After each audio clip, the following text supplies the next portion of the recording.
nous allons avancer et progresser dans cette émission en évoquant un tout autre sujet en rapport avec cette brouille observée à la frontière entre le Burkina Faso, le Ghana, une frontière longue de 600 km. Mais tout est parti d'un article rendu public en fin de semaine dernière par l'agence de presse britannique Reuters qui citait, je le mentionne clairement, des sources dont des responsables de sécurité ghanéens et des diplomates régionaux qui ont déclaré que des autorités ghanéennes semblaient pour la plupart fermer les yeux sur les insurgés qui traversent le Burkina Faso pour s'approvisionner en nourriture, en carburant et en explosifs, et qu'elles étaient également, entre autres, et que ces terroristes, entre autres, bénéficiaient par la même occasion des soins médicaux lorsqu'ils sont blessés, et ce sur le territoire ghanéen. Une réaction qui a tout de suite fait réagir Accra qui dément justement ces allégations de Reuters et qui rappelle au passage justement son rôle déterminant dans la lutte contre le terrorisme au niveau de la sous-région. Adama Inassé, première question, comment l'article de Reuters en question a été reçu, du moins, quel est le regard que vous portez justement sur cet article de Reuters, comment a-t-il été accueilli sur place au Burkina Faso? Le démenti apporté par la partie ghanéenne vous convainc-il au regard justement de tous les arguments avancés par le ministère ghanéen de la Sécurité? Tout d'abord, le démenti, comment dire, l'écrit ou la sortie de Reuters nous reconforte dans notre idée de considérer le Ghana comme un partenaire des terroristes. Vous vous rappelez, la presse, au début du mois d'octobre, le ministre de la Sécurité burkinabé, M. Sana, avait fait sortir une liste de complices des terroristes et des déstabilisateurs du Burkina Faso, dont leur plan d'organisation se faisait souvent au Ghana, à Accra, dans le quartier à Ashimota, et aussi à Tamale.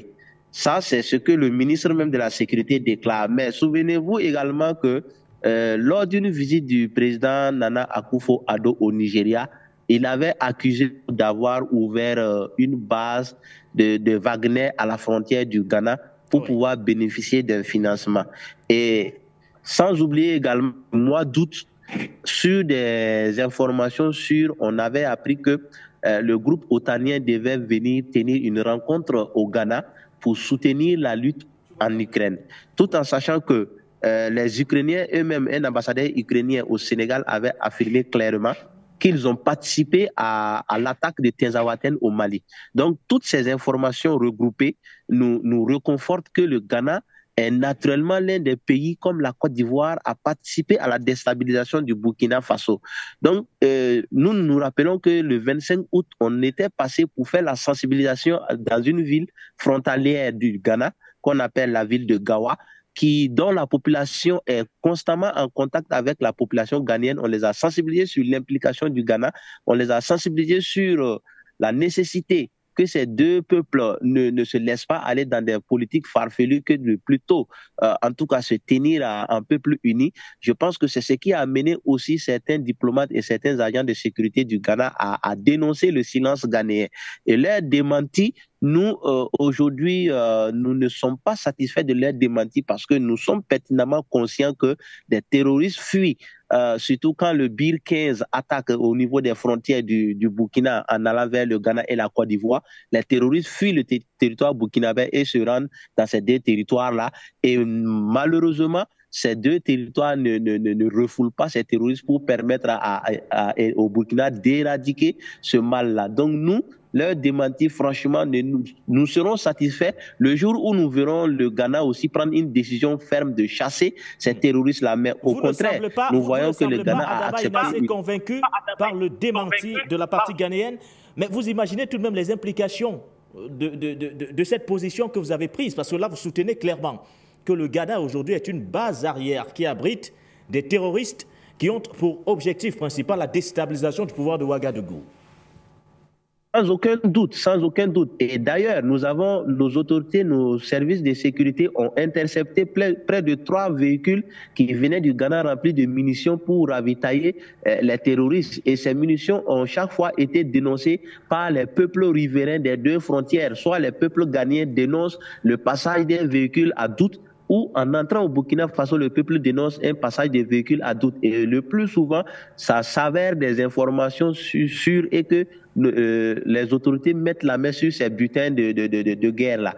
Donc nous, aujourd'hui, tout ce que nous souhaitons est que le Ghana soit franc, même si le Ghana ne veut pas coopérer avec le Burkina Faso ou l'AES dans la lutte contre le terrorisme, il ne sert à rien également de soutenir les terroristes, parce que tout en se cachant, en voyant le toit du voisin brûler, tôt ou tard, votre maison aussi brûlera.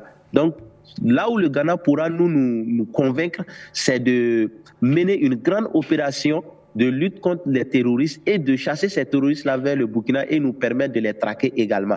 Et deuxièmement, nous permettre également de savoir qu'ils n'ont aucun lien avec le groupe otanien, parce que nous savons également que le Ghana a laissé ouvrir une base militaire américaine sur leur territoire.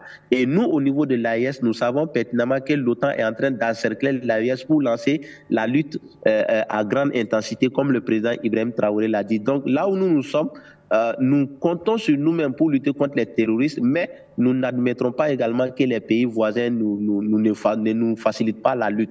Donc le Ghana n'arrive pas à nous convaincre avec cette sortie. Peut-être autre décision sortira pour nous permettre d'aller. Et d'ailleurs, nous avons demandé à nos autorités, si le Ghana et la Côte d'Ivoire continuent ainsi, de cesser toute relation diplomatique avec ces pays-là et de compter sur nous-mêmes et essayer de voir dans quelle mesure on peut empêcher même ces terroristes-là de rentrer sur ces territoires. On rappelle que c'est par le biais d'un communiqué publié par le ministère de la Sécurité que le gouvernement ghanéen a donc officiellement démenti toute implication ou du moins toute collusion avec les militants islamiques et se désolidarise par la même occasion du rapport de l'agence de presse britannique Reuters qui qualifiait Accra il y a quelques jours seulement de base arrière logistique mais également médicale en soutien à l'insurrection dirigée contre le pouvoir de Ouagadougou. Dans sa communication, le ministère ghanéen de la Sécurité rejette tout accord tacite avec les militants islamiques, louant au passage ces efforts antiterroristes déployés jusqu'ici pour la stabilisation de la sous-région, en particulier le long de la frontière entre le Ghana et le Burkina Faso, je le rappelais il y a quelques instants, seulement longue, cette frontière de 600 km. Souleymane Manzab, je sais que vous êtes expert en problématique de terrorisme, alors je ne vais pas aller par 4 chemins avec vous. Le Ghana joue-t-il franc jeu avec son voisin burkinabé?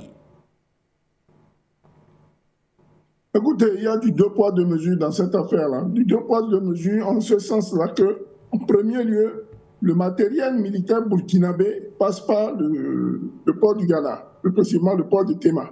C'est quelque chose qu'il faudra pas occulter.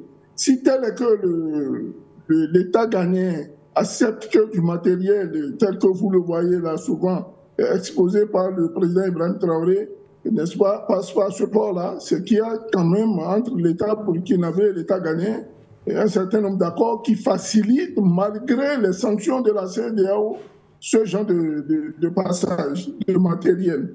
Le deuxième point, c'est que le Ghana lui-même est frappé par le terrorisme. Il ne faut pas oublier les attaques qui ont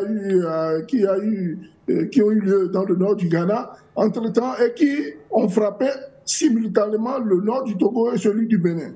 Donc, partant de ce premier point de vue, pour moi, il y a quelque chose qui ne colle pas très bien quand je suis en chutant sur le deuxième point pour dire que le Ghana supporte le terrorisme. Mais attention, partout où le terrorisme frappe, et là j'en viens au second point, c'est qu'il y a certainement des cellules dormantes ou des bases, n'est-ce pas, initiales du terrorisme. Si tel est le cas, comment sont-ils ravitaillés? Comment le matériel arrive-t-il jusqu'à ce point-là? Soit il y a des spécialistes en le genre qui permettent ce genre de trafic, ou d'autre part, c'est le gouvernement ghanéen qui facilite, n'est-ce pas, dans le cadre de 2 poids 2 mesures, n'est-ce pas, ce genre d'attaque contre le Burkina. Mais il ne faudra pas occulter là aussi les relations particulières qui lient, n'est-ce pas, le Ghana à la France.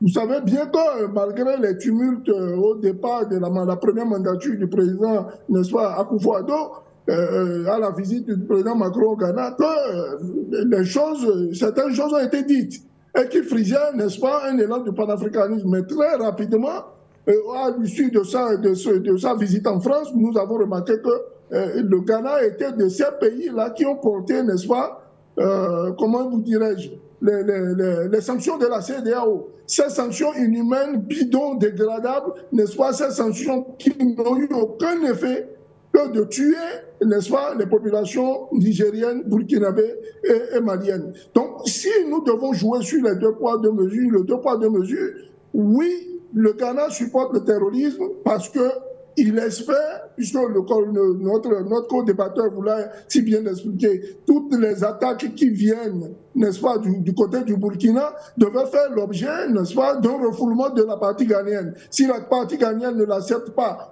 au même titre que ce qui se passe du côté de la Côte d'Ivoire, c'est qu'elle est co-belligérante. Deuxième cas, elle ne l'est pas du tout, parce que moi, à mon avis, je pense que si le gouvernement ghanéen accepte que du matériel militaire transite par son port pour combattre les mêmes terroristes, ben, il y a quelque chose qui ne tourne pas en rond. Où il y a une nébuleuse au niveau du gouvernement ghanéen. Je ne veux pas parler du sommet, mais dans le gouvernement ou dans les entrailles de l'armée qui favorisent ce genre d'attaque, où il faudra carrément aller là dans des discussions bilatérales qui permettent, n'est-ce pas, aux 2 États, ghanéens et burkinabés, de lancer par exemple des patrouilles conjointes ou des unités conjointes de combat pour pallier à ce genre de phénomène. Enfin, je suis là pour vous dire que la lutte contre le terrorisme est une guerre asymétrique.